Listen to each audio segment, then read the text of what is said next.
Middle class काम वाली। सुबह का समय था। सिया पति किशोर का नाश्ता टेबल पर लगाने के बाद उनके पास आकर बैठ जाती है। सुनते हैं जी, मैं सोच रही थी इस महीने से 1 लीटर दूध बढ़ा देते हैं। दोनों बच्चे बड़े हो रहे हैं, अब उनके खान पान का भी तो ख्याल रखना पड़ेगा ना। तुम्हारी बात ठीक है, लेकिन जानती हो ना, जितनी मेरी तनख्वाह है पहले ही उसमें किसी तरह खींच तान करके हम लोग घर चला रहे हैं।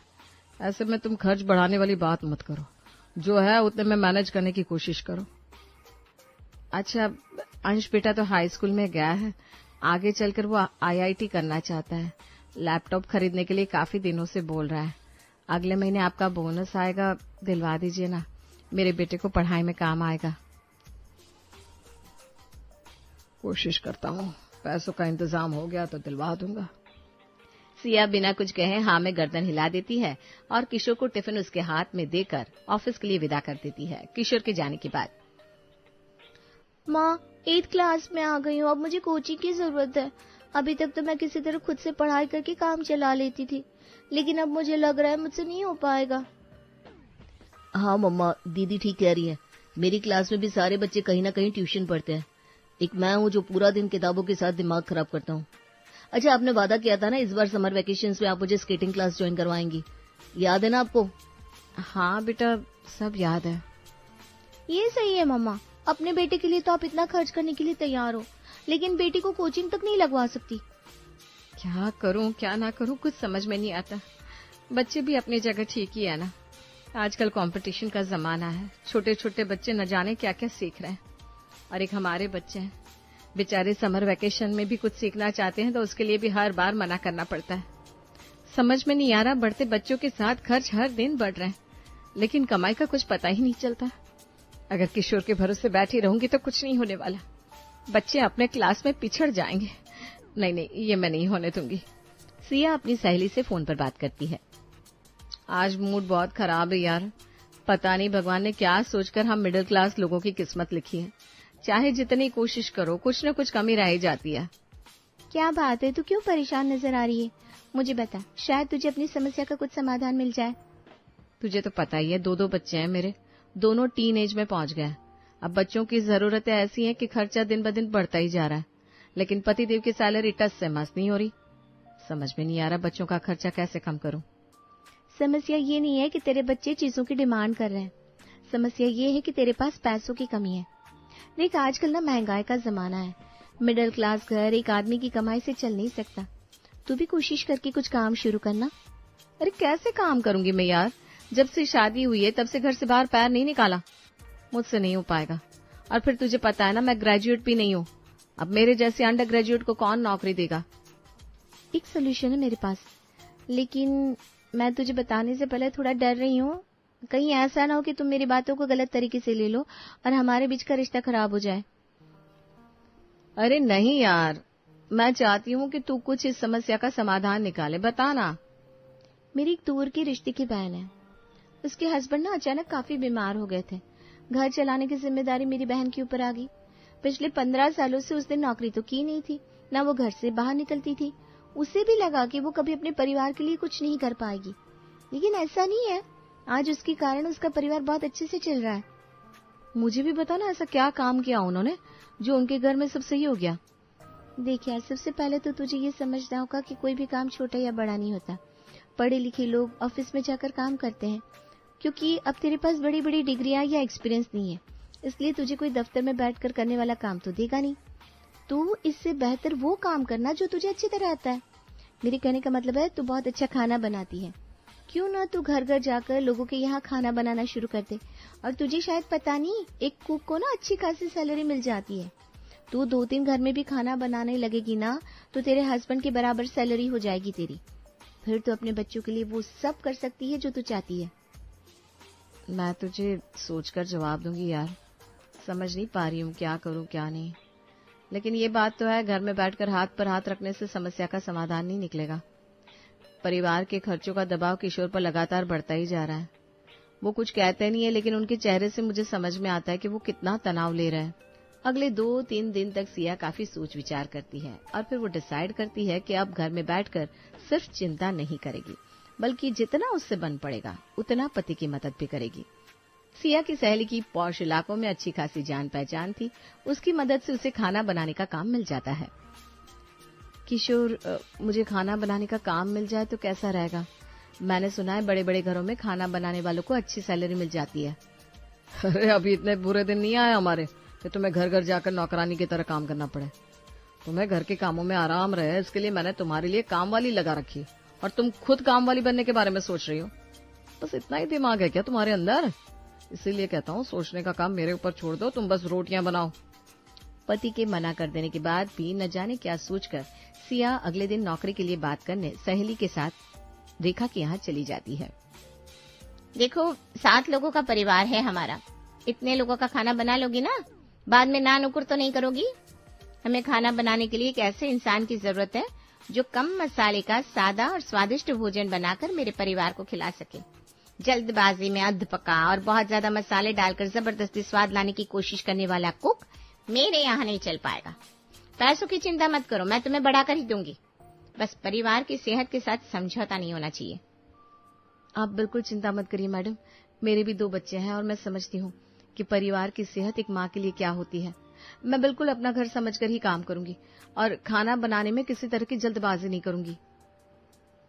तो फिर ठीक है।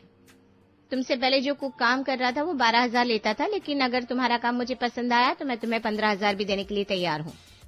मालकिन की बात सुनकर सिया काफी खुश हो जाती है और घर जाकर अपनी सास को अपने काम के बारे में बताती है। अम्मा जी, अब चिंता की कोई बात नहीं है, मुझे काम मिल गया है। 15,000 महीना मिलेगा और कुछ ही घंटे का काम है। काम निपटाकर मैं घर भी आ जाया करूंगी। ऐसा कौन सा काम मिल गया बहू, हम भी तो जाने। देखिए माँ जी, आपको आपके बेटे की कसम है, अगर मैंने उन्हें सच बताया तो वो मुझे ये काम करने नहीं देंगे, लेकिन बच्चों की खातिर मैं ये काम करना चाहती हूँ। अरे भैया, ऐसा कौन सा काम है जो तुझे अपने पति से छुपा कर करना पड़ रहा है? माँ जी, कोई चोर डकैती का काम नहीं है, बल्कि बहुत ही इज्जतदार और साफ सुथरा काम है। मुझे एक बंगले में खाना बनाने का काम मिल गया है। दोपहर में और शाम को 2 वक्त का खाना बनाना होगा। किशोर को ऑफिस से लौटने में 9 बज जाते हैं। मैं 7:30 बजे तक वहां का काम खत्म करके घर आ जाऊंगी और फिर घर का खाना बना दिया करूंगी। क्या कहा? तुझे सारी दुनिया में और कोई काम नहीं मिला, अब ये तू काम वाली बनने का काम करेगी? अरे भाई, कोई सुनेगा तो क्या कहेगा? दुनिया समाज में हमारी कोई इज्जत है कि नहीं? माँ जी, मैंने खाना बनाने का काम शुरू किया है और खाना बनाने से कोई काम वाली नहीं हो जाता। और दूसरी बात, कोई भी काम छोटा या बड़ा नहीं होता। अब मैं बहुत पढ़ी लिखी नहीं हूँ तो मुझे कहीं ऑफिस में तो नौकरी मिलेगी नहीं, इसलिए इसी तरह काम करके गुजारा करना पड़ेगा। अरे राम राम राम, अपने घर में काम करने के लिए मैंने खुद काम वाली लगा रखी है और मेरी बहू दूसरों के घर में जाकर नौकरानी बनेगी। बस यही दिन दिखाना बाकी रह गया था कन्हैया। यह दिन दिखाने से पहले तूने मुझे उठा क्यों नहीं लिया?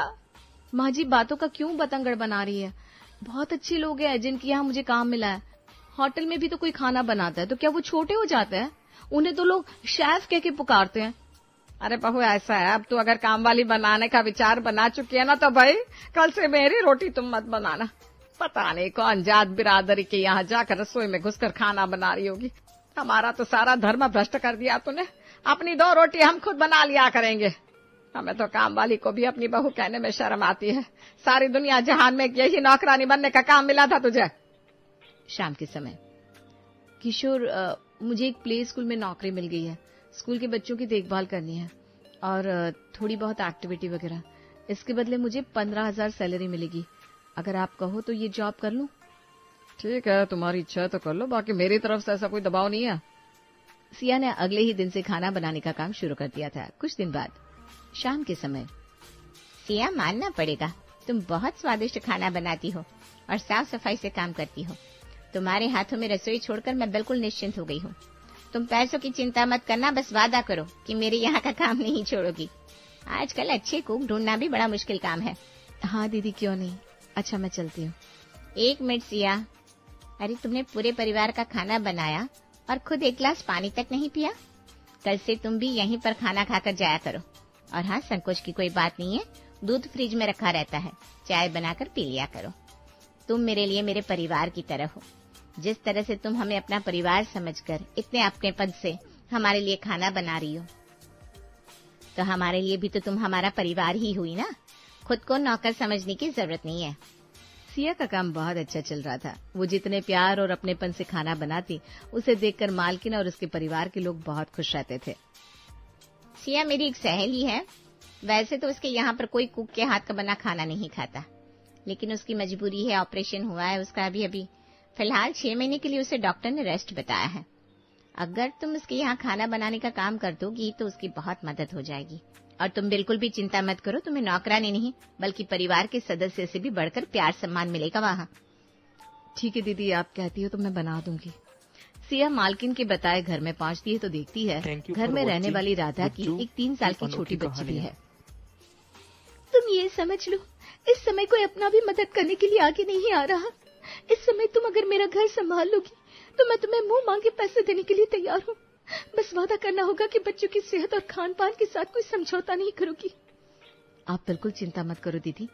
और आपकी 3 साल की छोटी बेटी भी है, उसकी देखभाल के लिए भी तो किसी को बुलाया होगा ना आपने? कोई है ही तो नहीं। तुम ऐसा करना, तुम मुझसे ही महीने के 25,000 रुपए ले लो, बदले में मेरी बेटी की देखभाल और 2 वक्त का खाना। इसके अलावा तुझे एक भी काम करने की जरूरत नहीं है। बाकी सारे कामों के लिए घर में नौकर चाकर है। देखो, नाम मत करना। अच्छा 30,000 ठीक है, मना मत करना। रेखा ने तुम्हारी बहुत तारीफ करी है, उसका बहुत विश्वास है तुम्हारे ऊपर, इसलिए मैं चाहती हूँ कि मेरे घर का काम भी तुम ही संभालो। राधा के घर का काम मिलने के बाद तो मानो सिया की सारी समस्या ही दूर हो गई। खुशी खुशी वो अपने घर आती है। माँ जी, हमारी सारी तकलीफें दूर हो गई। अब बच्चों को किसी भी चीज के लिए समझौता करने की कोई जरूरत नहीं है। मैं अकेले 45,000 रुपए कमाकर हर महीने घर ला सकती हूँ। अब बस मुझे पूरा दिन उधर ही बिताना होगा। तुझे दिन जहाँ बिताना है बिता। मैं तो वैसे भी तेरे हाथ का खाना खाना पसंद नहीं करती। बहू, पैसा सब कुछ नहीं होता। जब से तूने ये नौकरानी वाला काम शुरू करा है ना, मुझे तो ये बताते भी शर्म आती है कि तू मेरी बहू है। माँ जी, ऐसा कोई गलत काम नहीं कर रही हूँ मैं। राधा मैडम की 3 साल की छोटी बच्ची है, बच्चों की देखभाल करने वाला कोई नहीं है। वो अगर पैसे ना देती तो इंसानियत के नाते मैं उनकी बच्ची की देखभाल करने के लिए वैसे भी तैयार हो जाती, लेकिन वो मुझे मेरे काम की अच्छी रकम देने के लिए तैयार है। वो बस इतना चाहती है कि उनकी बच्ची की देखभाल कोई अपनेपन से करे। आपको मुझसे जितनी नफरत करनी है आप कर लीजिए, बस किशोर को इस बारे में कुछ मत बताइएगा। मैं नहीं चाहती कि आपकी तरह वो भी मुझे काम वाली समझकर छुआछूत करे या उन्हें भी मेरे साथ चलने में शर्मिंदगी का एहसास हो। सिया सवेरे बच्चों का नाश्ता टिफिन बनाने के बाद घर से निकलती। उसके बाद पहले रेखा के यहाँ जाती और फिर अंत में राधा के यहाँ जाकर खाना बनाने के बाद पूरा दिन वहीं रुकती। शाम को 5 बजे जब राधा की बहन कॉलेज से आ जाती तब सिया वहाँ से निकलती, फिर रेखा के यहाँ जाकर खाना बनाती और अंत में 7:30 बजे तक अपने घर पहुँचकर फिर अपने परिवार के लिए खाना बनाती। एक दिन राधा सिया से कहती है, आज घर पर एक छोटी सी पार्टी है, ज्यादा कुछ नहीं बनाना, बस चाय कॉफी और थोड़ी सी स्नैक्स वगैरह बना देना। तुम्हारे भैया है ना, उनके ऑफिस के कुछ लोग आ रहे हैं, उन्होंने एक मीटिंग यहीं पर रख ली है, तुम मैनेज तो कर लोगी ना? ठीक है ना दीदी, मेहमान तो आते ही हैं, इसमें इतना सोचने वाली क्या बात है। दोपहर के तकरीबन 4 बजे थे। सिया ने चाय कॉफी पकौड़े नाश्ता वगैरह बनाकर तैयार कर लिया था। धीरे धीरे राधा के पति के ऑफिस के लोग घर पहुंच गए। सिया, तुम जाकर अंदर टेबल पर सबका नाश्ता लगा दो। सिया नाश्ते की ट्रे लेकर जैसे ही हॉल में आती है, सामने खड़े मेहमानों में अपने पति को देखकर उसके कदम ठिठक जाते हैं। सिया को ऐसा लग रहा था जैसे उसकी चोरी पकड़ी गई हो। किसी तरह खुद को संभाल कर सिया रसोई में आती है। वो पत्थर की तरह खड़ी हो जाती है। उसे समझ में नहीं आ रहा था कि वो पति किशोर का सामना आखिर किस मुंह से करे, क्योंकि उसने तो आज तक पति को ये बताया ही नहीं था कि वो खाना बनाने और बच्चे की देखभाल करने का काम करती है। किशोर तो यही जानता था कि उसकी पत्नी एक प्ले स्कूल में छोटे बच्चों को संभालने का काम कर रही है। इसलिए उसने भी जब सिया को वहां खाना सर्व करते हुए देखा तो उसके भी होश उड़ गए थे। सिया, तुम यहाँ? अरे किशोर, तुम इन्हें जानते हो? हमारी सिया दीदी है ही ऐसी, जो इनसे एक बार मिल ले वो कभी इन्हें भूल ही नहीं सकता। वैसे तो ये हमारे घर पर खाना बनाने और मेरी बेटी को संभालने का काम करती है, लेकिन इन्हें कुक कहना उनकी तौहीन करने के बराबर होगा। मेरी वाइफ जब बिस्तर से खड़ी भी नहीं हो पाती थी, उस समय में इन्होंने मेरी बेटी को इतना प्यार किया कि उसे कभी अपनी माँ की कमी महसूस नहीं हुई। चाहे जितना भी काम किया, लेकिन 1 रुपये की बख्शिश नहीं ली। आज के जमाने में सिया दीदी जैसे लोग मिलना मुश्किल ही नहीं, नामुमकिन है। मुझे तो लगता है वो लोग कितने किस्मत वाले होंगे जिसके घर में सिया दीदी बहू बनकर गई होंगी। बिल्कुल ठीक कह रहे हैं अभिनव। पिछले 3 महीने में इन्होंने हमारे दिल में अपनी जगह बना ली है। हमने तो आज भी इन्हें सिर्फ खाना सर्व करने के लिए कहा था। मैं तो यही चाहती थी कि खाना हम रेस्टोरेंट से ऑर्डर कर ले, लेकिन दीदी ने कहा घर आए मेहमान को बाहर का नहीं बल्कि अपने हाथ का बना हुआ खाना खिलाना चाहिए। और फिर इन्होंने इतना सब कुछ अकेले बनाया। इन 3 महीनों में मुझे इनकी ऐसी आदत लग गई है कि अब लगता है कि अगर इन्होंने हमारे यहाँ आना बंद कर दिया तो हम इनके बिना कैसे घर चलाएंगे। अरे दीदी, आप तो बिना बात मेरी इतनी तारीफ कर रही हैं। ऐसा मैंने कुछ खास किया भी नहीं, और वैसे भी काम वाली को इतना सर पर नहीं चढ़ाना चाहिए। खबरदार जो आपने खुद को काम वाली कहा। आप हमारे घर के सदस्य हैं। जब सब रिश्तेदारों ने मुंह मोड़ लिया था उस समय आपने हमारा साथ दिया। आपका ये एहसान हम कभी नहीं भूल सकते। आपने जितनी सेवा की है ना राधा और मेरे बेटे की, उसकी भरपाई पैसा देकर हम कभी नहीं कर सकते।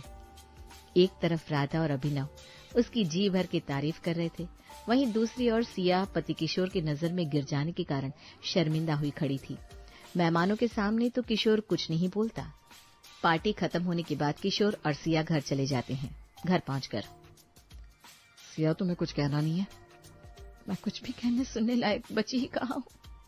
मैं बस आपसे माफी मांगना चाहती हूँ। मैं आपका दिल नहीं दुखाना चाहती थी, बस अपने बच्चों के लिए कुछ करना चाहती थी। मैं नहीं चाहती थी कि परिवार की जिम्मेदारियों के बोझ के नीचे दबकर आप अपनी सेहत खराब कर ले।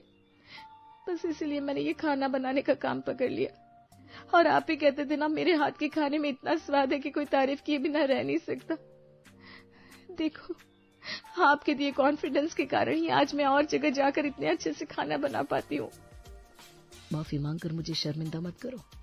तुम्हें मुझसे झूठ बोलना पड़ा, इसका मतलब कहीं ना कहीं मैंने ही तुम्हें इस बात का एहसास कराया होगा ना कि तुम्हें मुझसे कुछ छुपाने की जरूरत है।